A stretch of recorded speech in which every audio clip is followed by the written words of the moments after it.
Hi, this is Ravi. YCP సిద్ధం సభకు పోటీగా టీడీపీ జనసేన చేపట్టిన జెండా పండుగ సభ సూపర్ సక్సెస్ అయింది. అయితే ఈ సక్సెస్ వెనుక దీన్ని ఎట్లయినా సక్సెస్ కాకుండా చేయాలని వైసీపీ చాలా ప్రయత్నాలు చేసింది. అయితే సక్సెస్ మాత్రం కాలేకపోయింది. మరి ఇంతకు ఆ సభని ఫ్లాప్ చేయాలని వైసీపీ చేసిన ప్రయత్నాలు ఏంటి, అసలు తెర వెనుక ఏం జరిగింది? ఇదే అంశంపై మనతో మాట్లాడేందుకు సీనియర్ జడ్జి సిఎస్ రావు గారు ఉన్నారు. ఆయన అడిగి మరిన్ని వివరాలు తెలుసుకుందాం. సార్ నమస్కారం. సార్ నమస్తే రవి. సార్, నిన్న జరిగిన తాడేపల్లిగూడ సభ సూపర్ సక్సెస్ అయింది.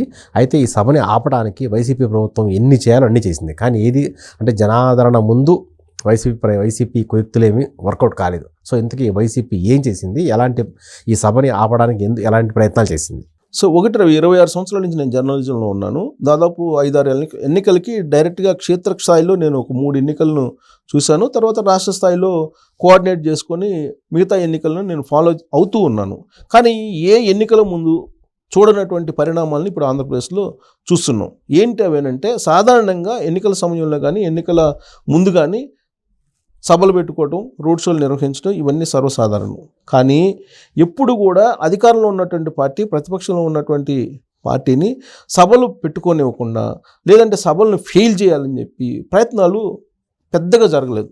ఏదైనా 1-2 సందర్భాలు జరిగి ఉండొచ్చు, కానీ అది పనిగా ఫెయిల్ చేయాలి అనే ఒక కసితోటి, లేదంటే ఒక ద్వేషంతో ఎప్పుడు కూడా ప్రయత్నాలు జరిగినటువంటి దాఖలాలు లేవు. ఇప్పుడు రాజశేఖర రెడ్డి ముఖ్యమంత్రి ఉన్నప్పుడు చంద్రబాబు నాయుడు అనేక సభలు నిర్వహించారు.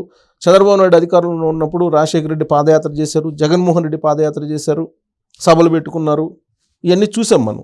ఎక్కడ కూడా మరీ ఇంతగా మొత్తం క్లోజప్లో పెట్టేసి ఆ విపక్షాల సభల్ని ఫెయిల్ చేయాలి అనేటువంటి ఒక లక్ష్యాన్ని పెట్టుకొని పనిచేసినటువంటి ప్రభుత్వాలు పెద్దగా లేవు. కానీ మొదటిసారిగా ఈసారి ఆంధ్రప్రదేశ్లో మనం చూస్తున్నాం.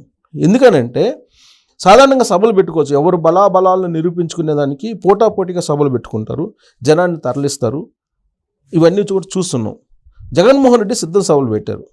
వైజాగ్ని స్టార్ట్ చేశారు, ఏలూరులో పెట్టారు, తర్వాత రాప్తాడులో పెట్టారు. 4వ సభ మేదరమిట్లో పెట్టాలని ప్రయత్నం చేస్తున్నారు. ఒక సభను మించి ఇంకొక సభను మేము నిర్వహించగలిగాము అని చెప్పేసి వాళ్ళు చెప్తూ ఉన్నారు. ఎలా నిర్వహించగలిగారు వాళ్ళు అని అంటే, అధికారాన్ని పూర్తి స్థాయిలో వినియోగించుకున్నారు. ఇది అందరికీ తెలిసినటువంటి విషయమే.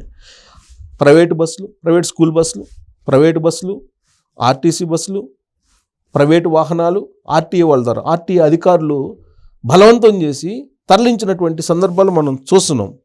సో ఇలా సక్సెస్ చేశారు. సరే, ఏదైనా సరే, ఏ కారణం చేతనా డ్వాక్రా వాళ్ళని భయపించి, లేదంటే వాళ్ళని బతిలాడి, లేదంటే వాళ్ళకి ఏదైనా తాయిలాలు ఇచ్చి తీసుకొచ్చారా, లేదంటే మందు బాబుల్ని తీసుకొచ్చారా, ఇవన్నీ పక్కన పెడితే సభలు అయితే జనాలను తీసుకురాగలిగారు ఇన్ని రకాల ప్రయత్నాలు చేసి. కానీ అధికార పక్షానికి ఉన్నటువంటి వెసలుబాటు ఎప్పుడు కూడా ప్రతిపక్షాలకి విపక్షాలకి ఉండదు. అందుకని చెప్పి అధికార పక్షానికి వచ్చినటువంటి జనం కనపడకపోవచ్చు, విపక్షాలకి అయినంత మాత్రం చేత జనం రాలేదు అని చెప్పి అనుకోవడానికి లేదు. ఒకటి. రెండేంటంటే, జనం తరలి వస్తూ ఉంటే అడ్డుకునేటువంటి ప్రయత్నం ఏ ప్రభుత్వం చేయలే. కానీ ఇప్పుడు ఆంధ్రప్రదేశ్లో ఉన్నటువంటి ప్రభుత్వం చేస్తుందని చెప్పి చెప్పడానికి తాడేపల్లిగూడెం కేంద్రంగా జరిగినటువంటి సభ, దాన్ని ఫెయిల్ చేయడానికి వైసీపీ వాళ్ళు చేసినటువంటి ప్రయత్నంలో కొన్ని మనం ప్రస్తావించుకోవచ్చు.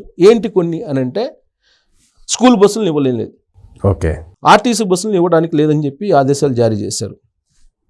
ప్రైవేటు వాహనాలు ఏదైనా సరే వెళ్తే ఆర్టీఏకి చెప్పి బెదిరించేటువంటి కార్యక్రమం చేశారు అనేది తెలుగుదేశం పార్టీ, జనసేన చెప్తుంది.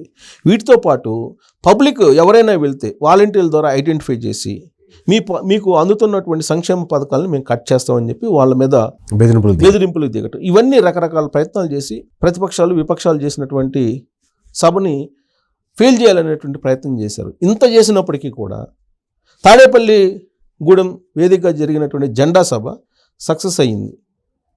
జనం వచ్చారు, స్వచ్ఛందంగా వచ్చారు. మేము ఎక్కడా ముందు దాపించలేదు, డబ్బులు ఇవ్వలేదని చెప్పి వాళ్ళు చెప్తున్నారు.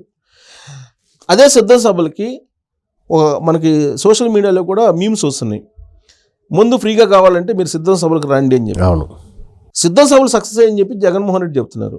నేను చెప్తున్నా, 2004లో నేను గ్రౌండ్ లెవెల్ నుంచి చూసి, ఆ రోజు రాజశేఖర రెడ్డి బస్సు యాత్ర చేశాడు, ఆ పాదయాత్ర కూడా చేశారు, దానికి వెళ్ళాను.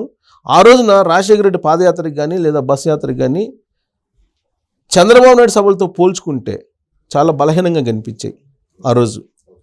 2004లో ఇప్పుడు జగన్మోహన్ రెడ్డి సిద్ధం సభలకు ఏ విధంగా వస్తున్నారో ఆ రోజున చంద్రబాబు నాయుడు సభలకు కూడా అదే విధంగా కిక్కిరిసిపోయేవాళ్ళు మహిళలు. ఓకే. ఎలా తీసుకొచ్చేవాళ్ళు అనుకున్నారు? డ్వాక్రా మహిళల మొత్తాన్ని ఈ అధికారులు మెడ మీద కత్తి పెట్టి తీసుకొచ్చేవాళ్ళు. సేమ్ ఇప్పుడు సిద్ధం సభలకు ఏ విధంగా తీసుకొస్తున్నారో అదే తరహాలో అప్పుడు తీసుకొచ్చేవాళ్ళు. ఆ సభలను చూసిన తర్వాత మళ్ళీ చంద్రబాబు నాయుడే సీఎం అనుకున్నారు 2004లో. సీన్ కట్ చేస్తే రాజశేఖర రెడ్డి సీఎం అయ్యారు. అవును. సేమ్ అలాంటి వాతావరణమే నాకు ఇప్పుడు కనిపిస్తుంది ఇక్కడ. సిద్ధం సభలను చూస్తే వాళ్ళు ఏ విధంగా వచ్చారు, ఎలా సమీకరించారు జనాలని అనేది అర్థమవుతుంది. అదే విపక్షాలు పెట్టినటువంటి తాడేపల్లిగూడెం సభను చూస్తే, జెండా సభను చూస్తే అక్కడ పబ్లిక్ రియాక్షన్ మనం చూస్తే, క్లోజ్ అబ్జర్వేషన్ పెట్టి చూస్తే పబ్లిక్ రియాక్షన్ ఏ విధంగా ఉంది, సిద్ధం సభల్లో పబ్లిక్ రియాక్షన్ ఏ విధంగా ఉందో మనం అబ్జర్వ్ చేయొచ్చు.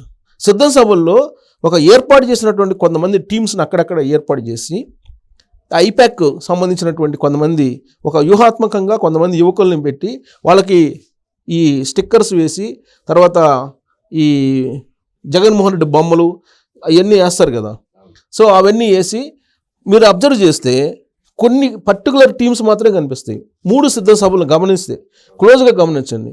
పైగా మీకు వాళ్ళు ఎగిరేటువంటి వాళ్ళు, చప్పట్లు కొట్టేటువంటి వాళ్ళు సేమ్ ఫేస్లు కనిపిస్తాయి మీరు కనుక అబ్జర్వ్ చేస్తే. ఓకే. సిద్ధ సభల్లో జనరల్గా ఏంటంటే సీఎం అని చెప్పి తెలంగాణ ఎన్నికల సందర్భంగా మనం రేవంత్ రెడ్డి వెళ్ళిన ప్రతిసారి అదే వినిపించేది నినాదాలు. దాన్ని చూసిన తర్వాత విహెచ్ లాంటి వాళ్ళు ఏమన్నారంటే, అరే బాయ్ ఇలా ఏర్పాటు చేసుకొని ఇలా అరిస్తే ఎట్టా అని చెప్పేసి చాలా సందర్భాలు అన్నారు. ఖర్గే కూడా ఒక సందర్భంలో అప్పట్లో విసిగిపోయారు, ఇలా అయితే నేను వెళ్ళిపోతానండి. అలానే జగన్మోహన్ రెడ్డి సిద్ధ సభలకి ఎక్కడికి వెళ్ళినా కానీ కొంతమంది టీంని ఐపాక్ ఏర్పాటు చేసినటువంటి టీము వాళ్ళు టీషర్ట్లు వేసుకొని పార్టీ సింబల్స్ తోటి స్టిక్కర్స్ వేసుకొని జెండాలు కట్టుకొని రకరకాలుగా హడావుడి కనిపిస్తుంది మనకి. సేమ్ హడావుడి. ఓకే. మీరు ఏలూరు సభ తీసుకో, వైజాగ్ సభ తీసుకో, రాప్తాడు సభ తీసుకో, సేమ్ హడావుడి, సేమ్ మనుషులు కనిపిస్తుంటారు మీరు చాలా వరకు. కానీ తాడేపల్లిగూడెం సభ కనుక తీసుకుంటే మనకు ఒక జెండాలు మాత్రమే కనపడతాయి. అంతే జెండాలు మాత్రమే కనపడతాయి. తర్వాత చంద్రబాబు నాయుడు మాట్లాడేటప్పుడు, పవన్ కళ్యాణ్ మాట్లాడేటప్పుడు వాళ్ళకి నచ్చినటువంటి దాని మీద స్పందించారు. ఏది నచ్చింది?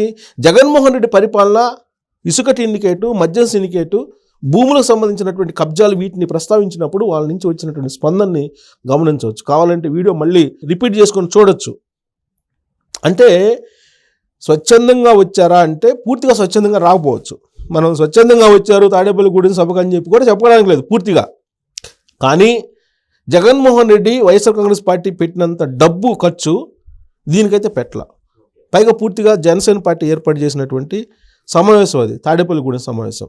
సో జనసేన పార్టీ ఎప్పుడు కూడా డబ్బులు పెట్టదని నేను అనుకుంటున్నాను. ఎందుకంటే డబ్బు పెట్టి రాజకీయం నేను చేయదలుచుకోలేదని చెప్పి పవన్ కళ్యాణ్ అనేక సందర్భాల్లో చెప్పారు. ప్లస్ చాలా క్లారిటీగా చెప్పారు, మీరు అన్నీ నచ్చితేనే నాతోటి రండి, మీరు నాతోటి వచ్చి వీలలు వేసి రేపు ఓట్లు వేయకపోతే అనవసరం, మీరు రామాకండి, నన్ను అనుసరించమాకండి అని చెప్పి చాలా క్లారిటీ ఇవ్వడం జరిగింది. పైగా ఆ సభను చూసిన తర్వాత సినిమా భాషలో చెప్తుంటారు, కెమిస్ట్రీ అదిరింది హీరోయిన్కి అన్నట్టుగా. అలానే ఈ పొత్తుకు సంబంధించి తెలుగుదేశం పార్టీ జనసేనకు సంబంధించి పొత్తు హిట్ అయిందని చెప్పడానికి ఆ సభ కనిపిస్తుంది. ఆ సభలో పవన్ కళ్యాణ్ అలాగే చంద్రబాబు నాయుడు ఇచ్చిన స్పీచ్ కూడా కనిపిస్తుంది. కాబట్టి దాన్ని విడదీసేటువంటి ప్రయత్నాలు చేసినప్పటికీ అది విడిపోయేటువంటి పొత్తు కాదు. కాబట్టి దీన్ని ఏమనొచ్చంటే సిద్ధం పైనే జెండాను ఎగురవేశారు పవన్ కళ్యాణ్, చంద్రబాబు నాయుడు అని చెప్పి మనం చెప్పొచ్చు అక్కడ జరిగినటువంటి సభను చూస్తే. సో దీన్ని బట్టి రియాలిటీ ఏంటి అనేది తెలుసుకోవచ్చు. ఎందుకంటే తాడేపల్లిగూడెంలో వాళ్ళు ఏర్పాటు చేసినటువంటి సభకు ఫెయిల్ అయిందని చెప్పి రాధాకృష్ణ గారి భాషలో చెప్పాలంటే కూలి మీడియా, బ్లూ మీడియా చెప్తూ ఉంది. కానీ అక్కడ జరిగినటువంటిది ఒకటి, వీళ్ళు చెప్తున్నది ఇంకొకటి అని చెప్పి మనం విశ్లేషణ చేసుకోవచ్చు. సో ఆ సభను కనుక చూస్తే సిద్ధం పైన జెండా ఎగరేశారు వీళ్ళు అని చెప్పి మనం చెప్పొచ్చు, విశ్లేషణ చేసుకోవచ్చు.